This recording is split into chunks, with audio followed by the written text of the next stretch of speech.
श्री कृष्ण। एक योगी की आत्मकथा। अध्याय 7। प्लवनशील संत। नागेंद्र नाथ भादुड़ी। कल रात एक सभा में मैंने एक योगी को जमीन से कई फुट ऊपर हवा में ठहरे हुए देखा।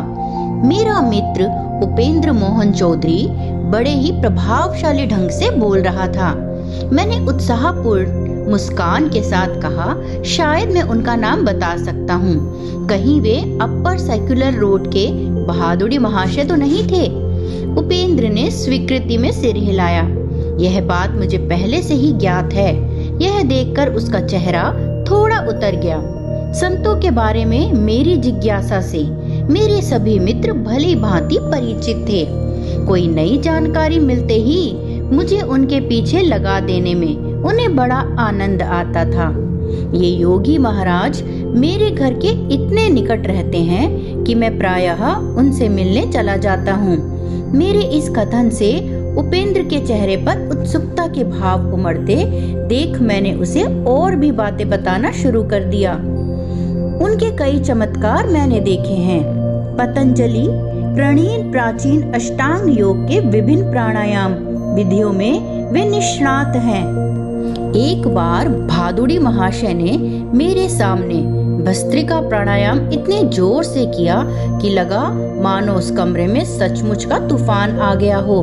फिर उन्होंने गरजते हुए श्वास उच्छाद को बंद कर दिया और वे अति चेतना यानी समाधि की एक उच्च अवस्था में निश्चल बैठे रहे।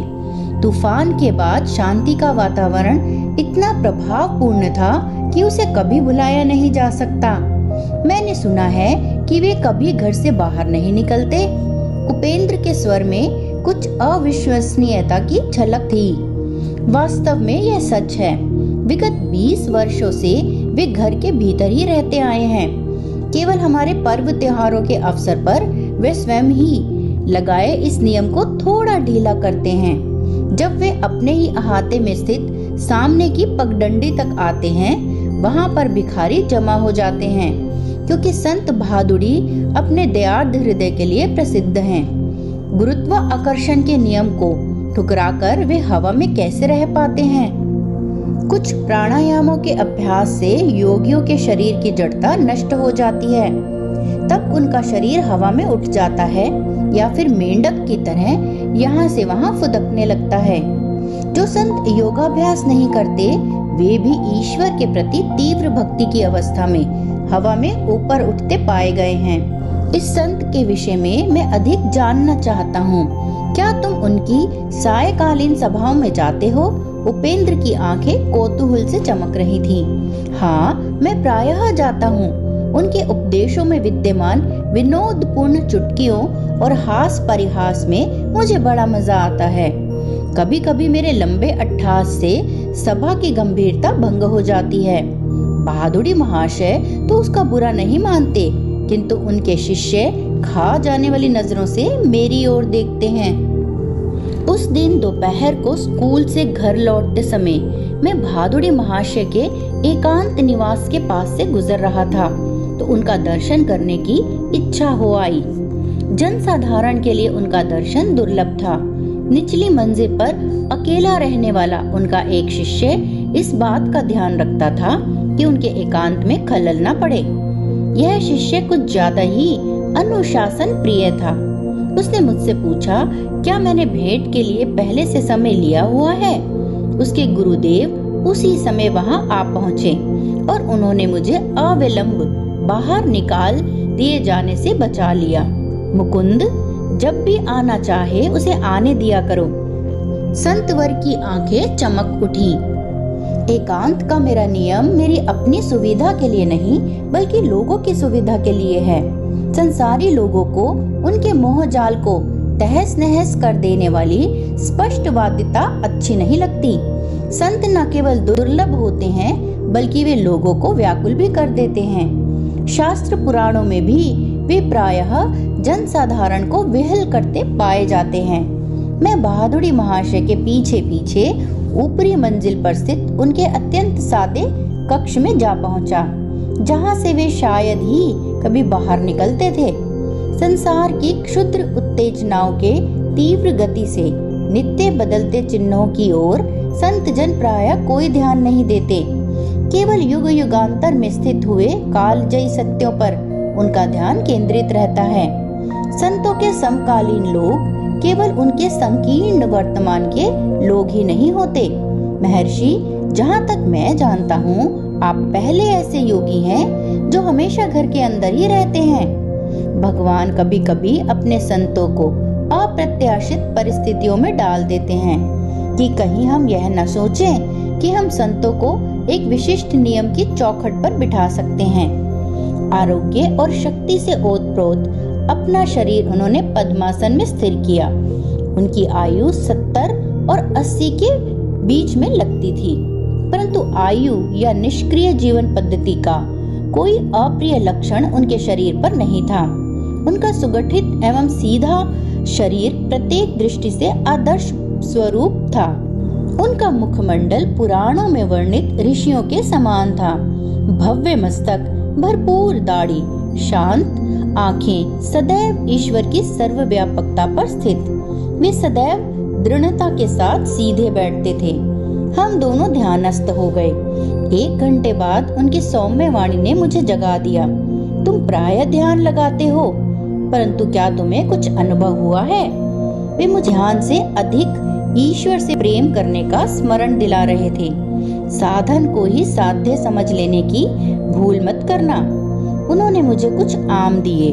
अपने गंभीर स्वभाव में मुझे हमेशा ही आनंदित करने वाली अपनी विनोद बुद्धि को प्रकट करते हुए उन्होंने कहा, साधारणतः लोगों को ध्यान योग से जल योग यानी जलपान अधिक अच्छा लगता है। योग के विषय में उनकी इस शब्द क्रीड़ा को सुनकर मैं ठहाके लगाकर हंसने लगा। क्या हंसी है तुम्हारी? उनकी दृष्टि में वात्सल्यपूर्ण चमक प्रकट हुई। उनका अपना चेहरा सदैव गंभीर ही रहता था, परंतु उसमें भी परमानंद पूर्ण मुस्कुराहट की झलक होती थी। उनके विशाल कमल नयनों में सदैव एक दिव्य हंसी छिपी होती थी। वे पत्र सुदूर स्थित अमेरिका से आए हैं। उन्होंने मेज पर पड़े अनेक मोटे मोटे लिफाफों की ओर संकेत किया। वहाँ की कुछ सोसाइटियों के साथ मैं पत्र व्यवहार करता हूँ, जिनके सदस्य योग शास्त्र में रुचि रखते हैं। वे कोलंबस से बेहतर दिशा ज्ञान के साथ नए सिरे से भारत की खोज कर रहे हैं। उनकी सहायता करने में मुझे खुशी होती है। दिन के उजाले की तरह योग शास्त्र का ज्ञान भी उन सबके लिए है जो इसे प्राप्त करने के इच्छुक हैं। जिसे मानव की मुक्ति के लिए ऋषियों ने अनिवार्य समझा है, उसे पाश्चात्य लोगों के लिए हल्का करने की आवश्यकता नहीं है। बाह्य अनुभव भिन्न होते हुए भी सबकी आत्मा एक समान ही है, और जब तक योग का कुछ न कुछ अभ्यास नहीं किया जाता, तब तक ना तो पाश्चात्य और ना ही पौर्वात्य लोग उन्नति कर सकते हैं। उन्होंने अपनी शांत दृष्टि मुझ पर स्थित की। मेरी समझ में तब यह नहीं आया कि उनके वक्तव्य में भविष्यवाणी युक्त मार्गदर्शन छिपा हुआ था।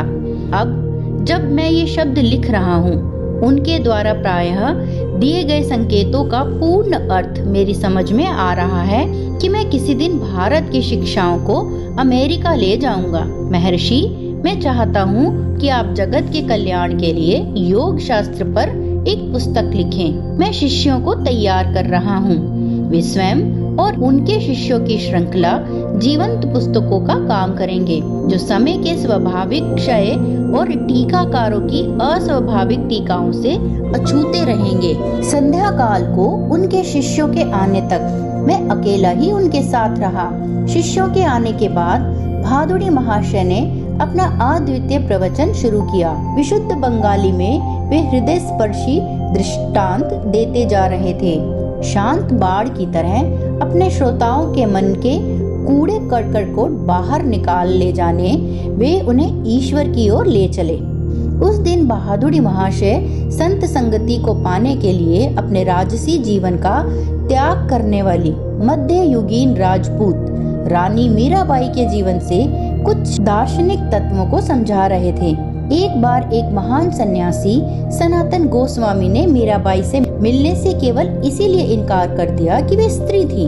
उत्तर में मीराबाई ने जो कुछ कहा उसे सुनकर गोस्वामी विनम्र बनकर उनके चरणों में नत हो गए। मीराबाई ने कहा, महात्मा जी से कहो कि मैं नहीं जानती थी कि सृष्टि में ईश्वर के अतिरिक्त और भी कोई पुरुष है। क्या हम सब उनके सामने स्त्रियां नहीं हैं?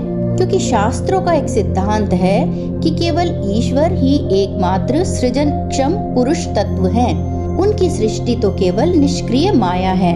मीराबाई ने भक्ति से ओतप्रोत अनेक पदों की रचना की है, जो आज भी भारत में प्रेम और श्रद्धा के साथ गाए जाते हैं। उनमें से एक है, साधन करना चाही रे मनवा, भजन करना चाही, प्रेम लगाना चाही रे मनवा, प्रीत लगाना चाही, नीर नहन से हरि मिले तो जल जंतु होई, फल फूल खाकर हरि मिले तो बहादुर बंदराई, तुलसी पूजन से हरि मिले तो मैं पूजूं तुलसी झाड़, पत्थर पूजने से हरि मिले तो मैं पूजूं पहाड़, तृण भक्षण से हरि मिले तो बहुत मृगी अजा, स्त्री छोड़न से हरि मिले तो बहुत मिले खोजा, दूध पीवन से हरि मिले तो बहुत वत्स वाला, मीरा कहे बिना प्रेम से ना मिले नंद का लाला। भादुड़ी महाशय जहाँ यौगिक आसन में बैठते थे, वहीं उनके पास पड़ी उनकी खड़ाऊ पर कई शिष्य प्रमाणी रख देते थे। भारत में प्रचलित इस श्रद्धा पूर्ण चढ़ावे का अर्थ है कि शिष्य अपनी भौतिक संपदा गुरु के चरणों में अर्पित कर रहा है। कृतज्ञ मित्रों के रूप में प्रभु ही अपने भक्तों की देखभाल करते हैं। गुरुदेव आप महान हैं। उस पितामह तुल्य ऋषि से विदा लेते समय उनकी ओर भक्ति पूर्ण दृष्टि से देखते हुए एक शिष्य ने कहा, आपने ईश्वर को पाने के लिए और हमें ज्ञान देने के लिए अपनी संपत्ति, आराम आदि सब कुछ त्याग दिया। यह सर्व विदित था कि भादुड़ी महाशय ने बचपन में ही एक विशाल पैतृक संपत्ति को त्याग दिया था जब उन्होंने अनन्य भाव से योग मार्ग में पदार्पण किया। ठीक उल्टी बात बोल रहे हो। भादुड़ी महाशय के मुखारविंद पर उत्सन्ना के अत्यंत सौम्य भाव प्रकट हुए। मैं तो अंतहीन आनंद का विराट साम्राज्य प्राप्त करने के लिए कुछ थोड़े से रुपए और कुछ तुच्छ सुख विलासों को छोड़ दिया। फिर मैंने कोई त्याग कहाँ किया, और उस निधि को बांटने में जो आनंद मिल सकता है उसका मुझे ज्ञान है। क्या इसे त्याग कहा जा सकता है? अल्प दृष्टि वाले सांसारिक जन ही वास्तव में सच्चे त्यागी हैं। वे अद्वितीय दिव्य संपत्ति को संसार के मुट्ठी भर तुच्छ खिलौनों के लिए त्याग देते हैं। त्याग के इस लोक विरुद्ध व्याख्या को सुनकर मेरी हंसी छूट गई। जिसमें किसी भी भिक्षुक संत को तो कुबेर का मुकुट पहनाया जाता है और धन गर्भित करोड़पतियों को अनभिज्ञ शहीद बना दिया जाता है। विधि का विधान हमारे भविष्य की योजना किसी बीमा कंपनी से अधिक अच्छी तरह बना सकता है। उनके ये निष्कर्षात्मक शब्द उनकी अपनी श्रद्धा का अनुभव सिद्ध धर्म थे। आज संसार बाह्य सुरक्षा में ही विश्वास करने वाले बेचैन लोगों से भरा हुआ है। उनके कटु विचार उनके ललाटों पर अंकित घाव चिन्हों के समान है। जिसने हमारे प्रथम श्वास के साथ ही हमारे लिए हवा और दूध की व्यवस्था कर दी हो, वह भगवान अपने भक्तों की दिन प्रतिदिन की व्यवस्था करना भी जानता है। स्कूल से छुट्टी होते ही इन संत के द्वार की तीर्थ यात्रा करने का क्रम मैंने जारी रखा। आंतरिक उत्साह के साथ वे अनुभव लाभ में मेरी सहायता करते रहे। एक दिन वे मेरे घर से दूर राम मोहन राय रोड पर रहने के लिए चले गए। उनके श्रद्धालु शिष्यों के लिए उनके वहाँ नागेंद्र मठ नाम से एक नया आश्रम बना दिया था। यहाँ मेरी कहानी अचानक कई वर्ष आगे निकल जाती है। फिर भी भादुड़ी महाशय के मुझसे कहे गए अंतिम शब्दों का उल्लेख मैं यहाँ करना चाहता हूँ। पश्चिम की ओर प्रस्थान करने से कुछ पहले मैं उनके दर्शन करने गया और आशीर्वाद पाने के लिए मैंने उनके चरणों पर सर रखा। बेटा, अमेरिका जाओ, युग युगांतर की भारत की महिमा को अपने ढाल के रूप में ले जाओ। विजय तुम्हारे ललाट पर लिखी हुई है। उस देश के लोग, भले लोग, तुम्हारा हृदय पूर्वक स्वागत करेंगे।